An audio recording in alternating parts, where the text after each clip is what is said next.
Greetings, my loves, and welcome. Welcome back and in to the Dark Mirror Tarot. We shine a light into the shadow and bring the shadow into the light. Working with this 9 of Wands on the table. And let's get into it. I just got out of a reading with a medium that I really respect and admire, and a lot of what she said reflects what has been going on this table as well. So it's really cool, I feel, to get an outside perspective and have these confirmations just reaffirming, that I'm on the right path. So this 9 of Wands here,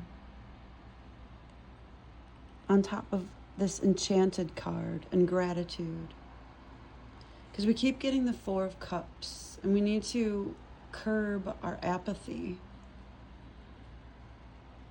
our sarcastic approach needs to be tamed.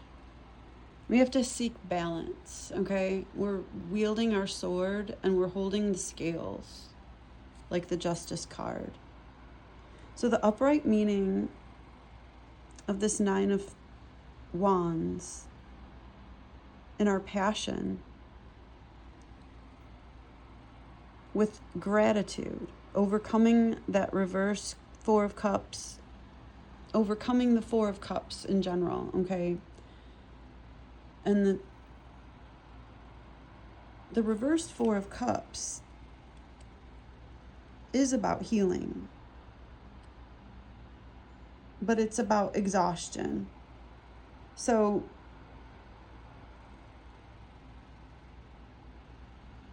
we have to take action. So that 4 of Cups energy that we're overcoming with our gratitude and becoming enchanted, falling in love with our life again, holding space for the belief with the 9 of Wands that we can find our tribe. We can operate in a frequency that attracts the experiences that we long for, but we can't get to it from a space of longing. We have to be in the flow state, not grasping. Our challenge is the Wheel of Fortune and being in this perpetual seeking state where we're not present. We have to ground ourselves into the present moment. Lift our frequency by creating self-sustaining habits and maintaining a positive attitude and forward momentum. You're under pressure and there are 1,000,001 demands on your time, but you have the resources, the mental clarity, supportive people, and enough drive to see you through this stimulating, although stressful period. By accepting the need to work hard for a time, you can stay focused and make progress rather than resent or regret your commitments. So this is about action, movement forward. Not remaining in this cage. We can just push the bars open and walk out and walk through and shed the hologram of this false garden that we've been creating and living in and cultivating and sustaining with our life energy, and show our true power, our true horn, the unicorn's horn. This is full of dirt, but it's there's a lot in this story with the alicorn and the unicorn that we're going to be working on and working through on this channel still. So when I look at this card, I still get pulled into this melancholy with this maiden. It's like she's still yearning, and we really need to come into this realization and live from the frequency of the high priestess energy that we want to be. this Five of Swords energy on top of abundance and faith. And I just also want to show this gratitude card because I just think it's so beautiful. All these cards are really beautiful. Enchanted, we've got the cat energy again. And with gratitude, we've got the wolf here howling this essence up into the moon. And again with the owl and the gray-haired woman in these purple and green robes. It's giving crone wisdom in this beautiful, like fully embracing her state of being. And it's beautiful. And this garland she wears, like the Gaia energy around her waist. There's a lot coming through. We were working with mugwort yesterday, and it talks about the hips and the movement of the hips and the dragon dance. And so for this divine feminine energy, 6:09 on the clock, this divine feminine energy that is part of our purpose, okay, to share our gifts through the divine feminine gift, the divine feminine portals, the womb space, the freeing up of the energy of the hips, this dragon dance. All right, so we're going to get into it. We'll just look at these cards and then I can talk about them. The Five of Swords, abundance, the pumpkins, and the cat energy. Again with the cat, the coned hat, drawing up from the root into the crown.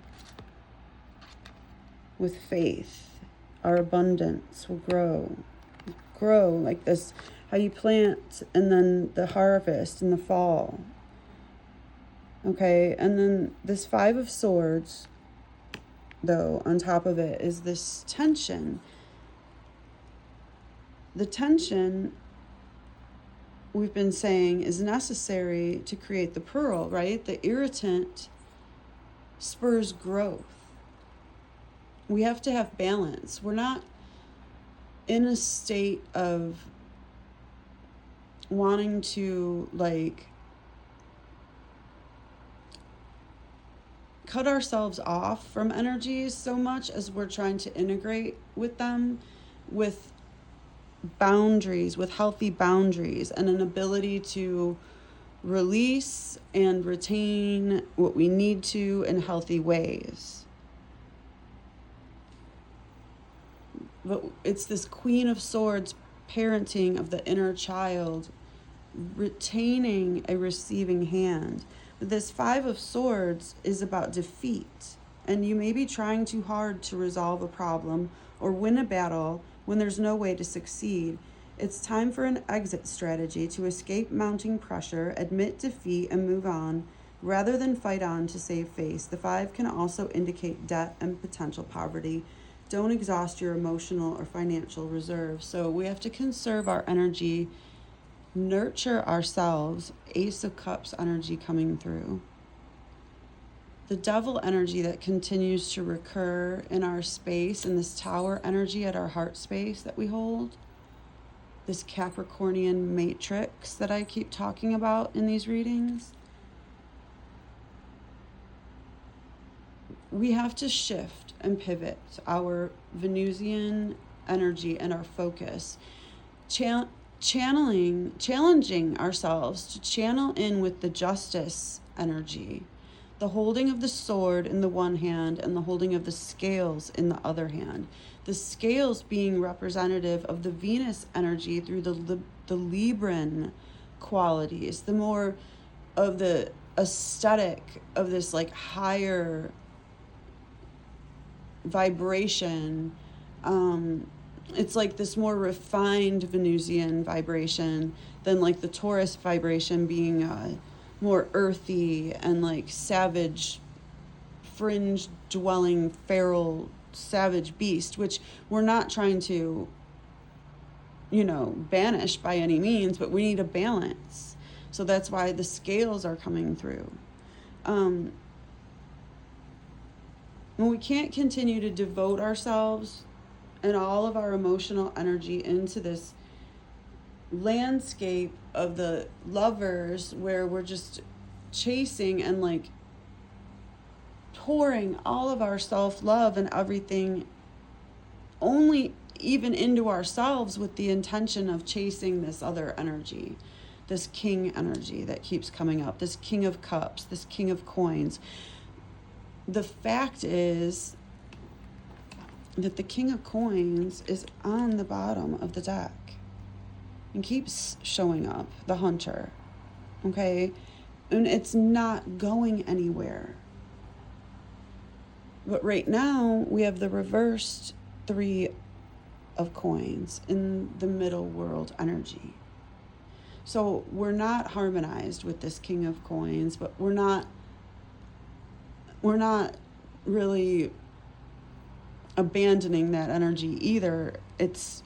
We're integrating it, but we're pivoting our focus. And what came through actually in the reading for me with my medium that I consulted, was really shifting to pouring into a more woman-centered view with our characlo energy, constantly kind of seeking this male counterpart.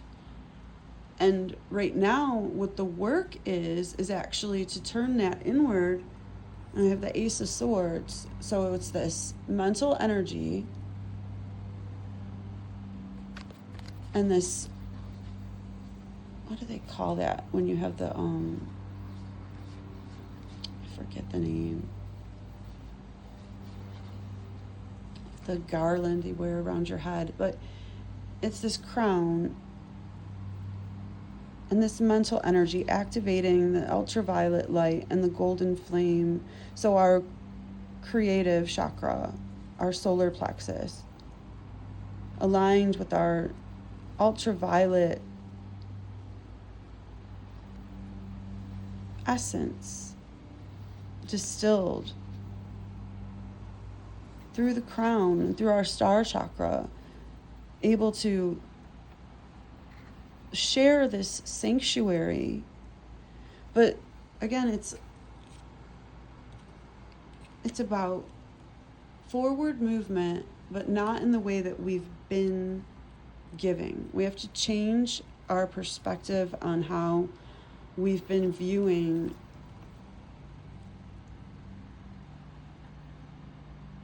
our gift. And it's like our Empress energy being inverted, because we're not actually devoting it to the Empress. We keep following this kingly energy. We're kind of more comfortable in the tension and looking over to this love connection. It's affecting our belief and our faith and our ability to believe in our own abundance and to plant what we need to plant, to grow what we need to grow, to harvest what we need to harvest, to shine the light that we need to shine. It's this preoccupation with the male counterpart. We need to be focusing on the Empress energy for ourselves and for the Empress' sake. All right, so I'm going to leave the Empress right side up. The 6 of Swords came through in my reading with my medium as well. I had gotten it yesterday in reverse, so it's like I'm still like resisting this path forward, but there are guides, and there are in our physical environment and in the energetic realms, there are guides and steps being revealed for us forward if we just surrender to the flow. The challenge is trying to have control over the wheel, the destiny, of it, the wheel of fortune. And it's like always being on this healing journey, seeking answers, always like, I've been watching tarot for a long time. And I think, for me, it's more of a process now of doing my own videos and working through my own things. And I need to like put the brakes on watching so many other videos and other outside influences. That's just where I'm at right now. I need to produce, I need to promote, I need to create content. And that's why I'm here, moving forward. So today I'm going to leave this right side up too, crossing the Empress. So we're moving through this energy with the help of our allies, these builders. And that Capricornian matrix I keep talking about came up in my reading with my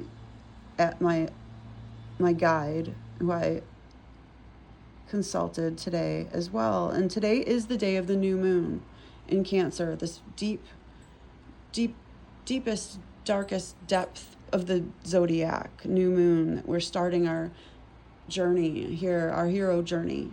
And it was a hero journey themed reading. So when I started this channel, a card came out, and it's like, it just really resonated with me that the next 9 black moons are significant. And today is that we've been going through, the black moon leading up to this new moon today.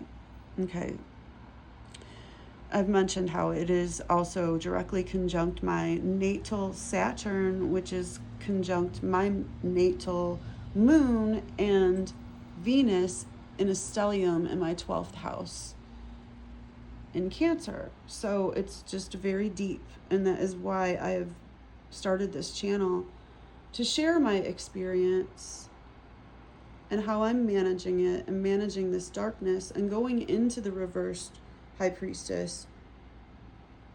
So I'm grounding in the knowledge and the wisdom of the reading that I had with my guide earlier, with my own reading today, and the cards here on my table, because they did mirror each other so much, and I want to have this touchstone to come back to.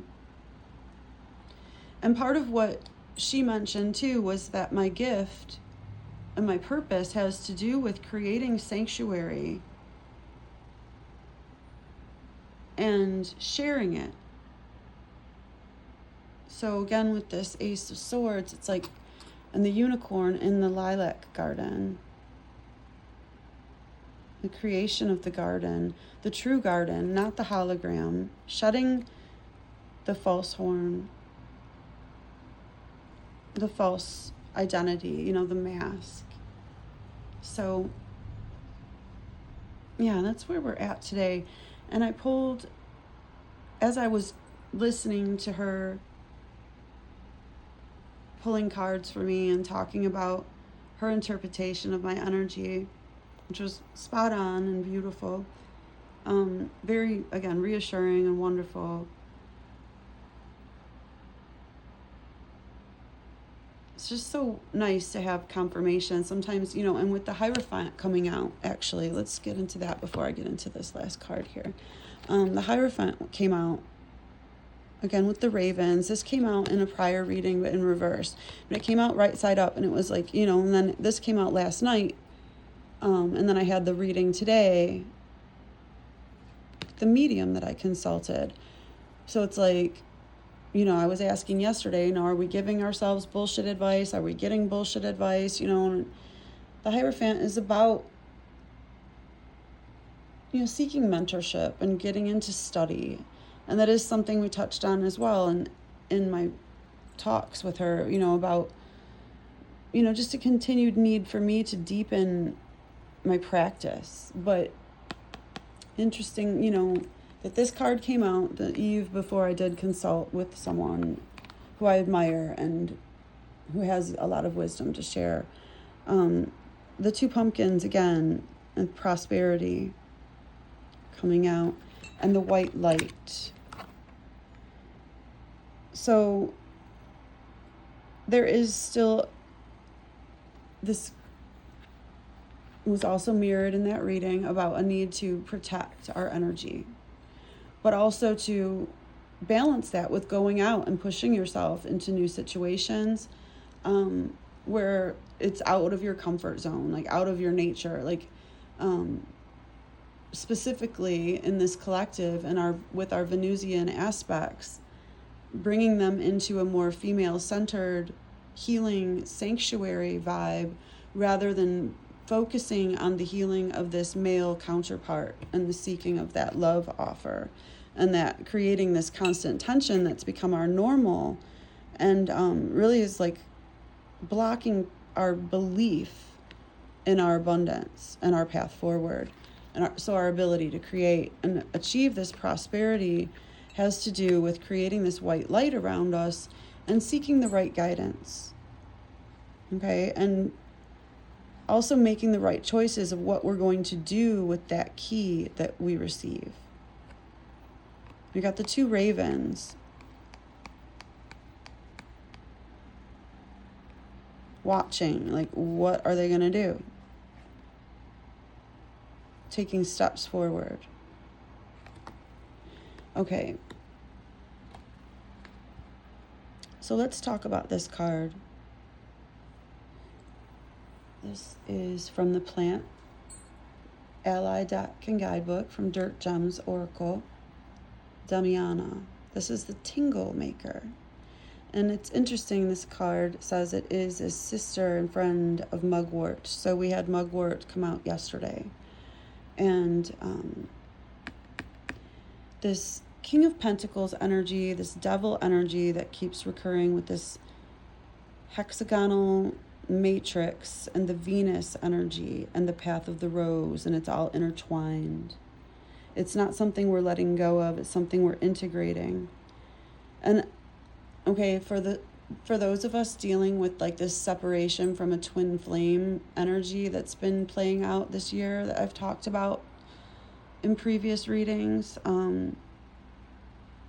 it really is about realizing, that energy can be present and like holding the space for the loss of it, but also like truly remembering what it felt like to feel that very special sanctuary of love that you shared that really was created at the beginning of your meeting, and to hold that in your consciousness as like your higher ideal. And I was really getting that with the King of Pentacles showing up on the bottom of the deck and also showing up in the reading I had this morning with another medium, that it's not an energy that we're supposed to really give up on, but we can't have that as our main focus. It's like integrating it, though, is the foundation that we stand on, and it really is about playing with this hexagonal geometry in such a way as to enhance our own energy and bring ourselves into a state of vibration that would reharmonize us with our cosmic counterpart, ideally. But from a state of flow, not from forcing or grasping or trying to, calculate like how we're going to get there. It just has to happen organically. Okay? So it's hard because we have to let go, and like this back bend, we have to make it look easy. It has to, and it's not that we have to make it look easy, it's that we really have to surrender and let it be easy. Can you do a back bend? So it's about our flexibility, getting back into the hips. Damiana is a romantic. I'm reading from the guidebook now.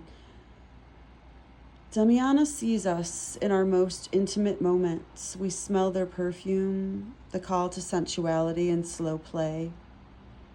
Damiana is expansive and cellular. They elongate the quiet in us until the gasp, scream, moan, and whisper must come out. Damiana slows so that building, lengthening, and softening can happen. Damiana is a dream traveler, friend of Mugwort, They help you integrate the disparate parts of your life by expanding your memory, deepening your dream state, and carrying these dreams to your memory in the morning. If you find your days running faster than you can keep up with, ask Damiana to join the race, and they will set your pace at a meaningful and luxurious gait. Damiana is your friend if you live in your head. They bring both energy and spirit down into your pelvis, into the earth. Damiana will allow the femme energy to rise and spread. They hold your center in the root and base of your body so that you can open, stretch out, lean into things, and not feel untethered.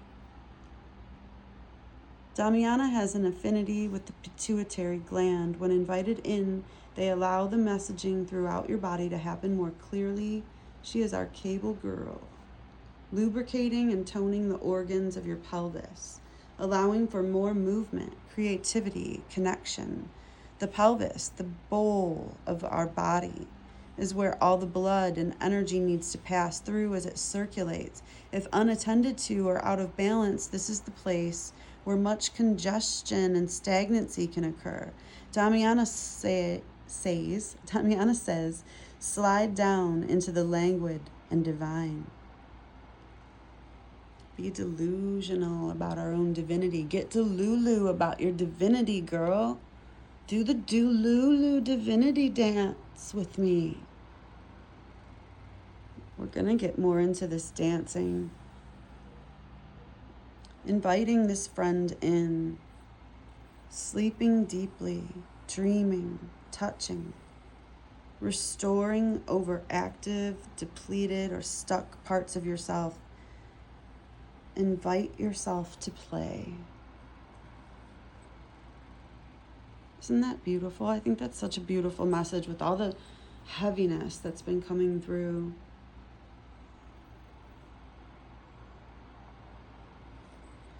You know, it's become our comfort zone, our normal, this 5 of Swords energy.